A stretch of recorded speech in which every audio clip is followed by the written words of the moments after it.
থাকো।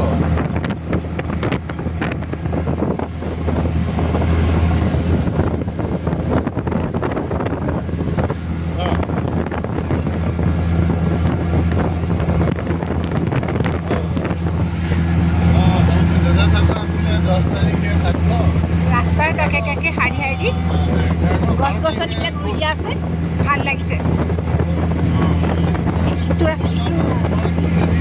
এটা পাৰৰ পৰা আনটো পাৰ লগ হৈ গৈছে, গছবিলাক আহি পাতবিলাক আহি লগ লাগিছে, ভাল লাগিছে। আমাৰ অসমতো এনেকুৱা আছে, আমাৰ আপাৰ আচামৰ ফালে যেতিয়া যোৱা যায় তেতিয়া এনেকুৱা ধৰণৰ গছবিলাক আমি ৰাস্তাত পাওঁ, আৰু এইবিলাক সংৰক্ষণ কৰি সজাই পৰাই ৰাখিলে দেখিয়ে ভাল লাগে, ভাল লাগিছে। আৰু হাজোতো আমি দেখা পাইছোঁ যে তাতো এনেকৈ হাজোত ৰাস্তাৰ কাষে কাষে